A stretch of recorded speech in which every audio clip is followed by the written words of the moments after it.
Burnley were robbed by VAR. That's the first thing I want to get out in this video. This is a match reaction, but I am disgusted with the decisions today because that is huge in this relegation battle.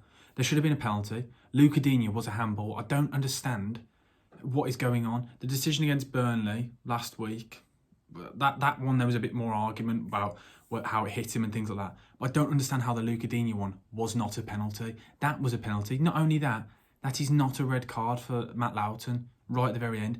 The thing is, when we give decisions like this for a simple follow-through, you're taking the simple act of tackling out of the game. Burnley was literally robbed. This is the biggest game right now of their season. That game was today.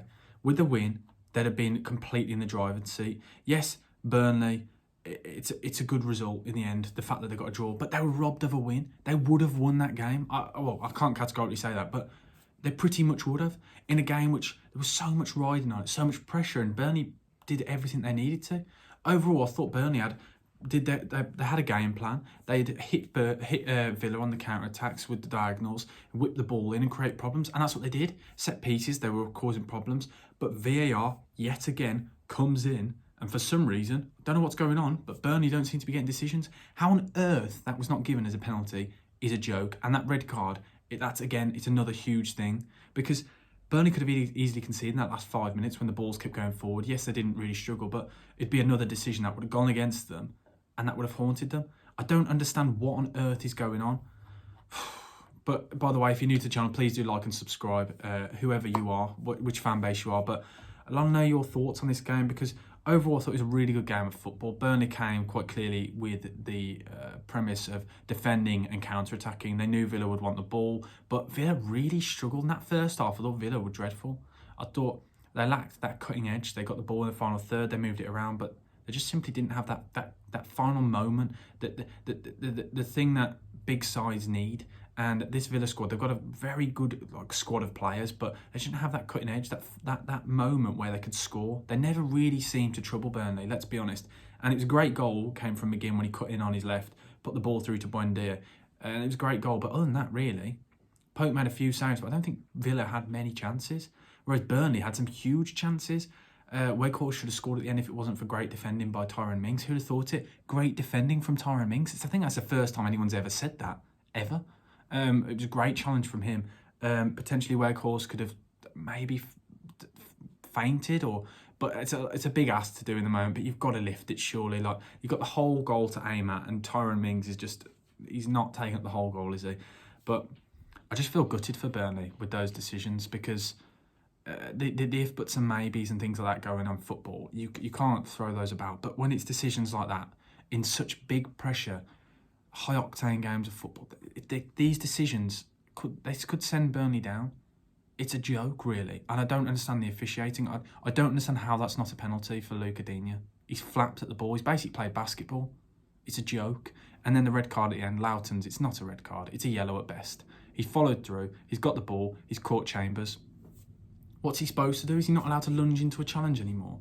The thing is, it's not even as if he's gone over the ball. He's not left the ground. He's caught him after, but it's really wound me up. Usually I like to do, if you watch the channel before, I usually like to think I do a bit of in-depth analysis, look at tactics and things like that. But with this game, I've just been absolutely enraged with the officiating, and it's a joke, absolute joke. But there's quite a few players I want to talk about. I thought Chukwuemeka, was really poor for the Villa today. I don't think he was great at all. I know there's a load of stuff going on about him wanting more playtime, but I don't think he deserves more playtime with that performance. I thought Douglas Luiz was really good. I thought he played the ball through thirds quite a lot. He was always on the ball, and with Burnley, you know you're going to allow the whole midfield to have a bit of time.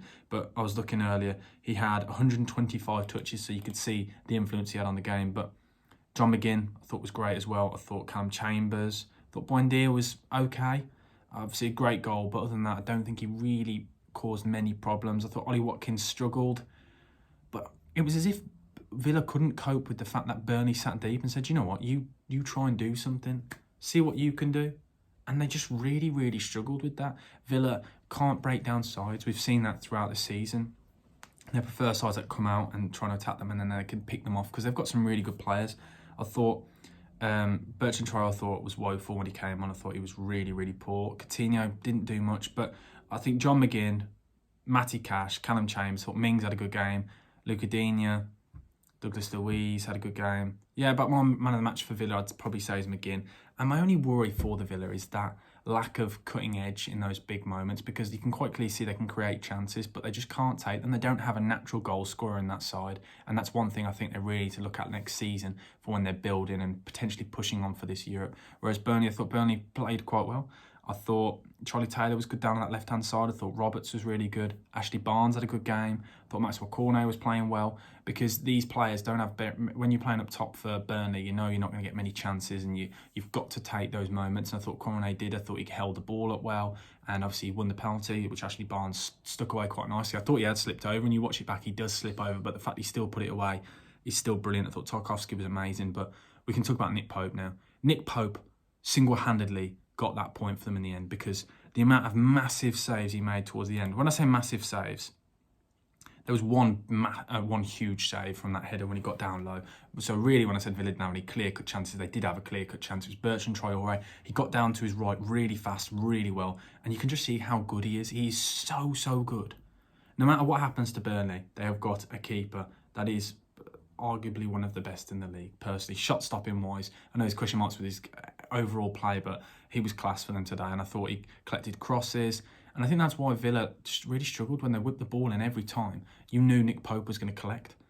But my overall thoughts on the game, I think you can tell, is Burnley were robbed by VAR. They're currently now sat in 17th, out of the drop zone on goal difference, but they really should be a couple of points clear of Leeds. And I feel gutted for Burnley, because if it does go down to... Obviously, it's going to go down to this last game, and it is still in their hands as long as they match what Leeds do. Leeds have got to have I think it's around 20-goal swing. So Burnley, it's still in their hands, but they could have been so much more convincingly safe. Safe when I say safe, in inverted commas, if it wasn't for poor officiating. I still don't understand the consistency of this. And this is the problem with VAR and the problems with these decisions.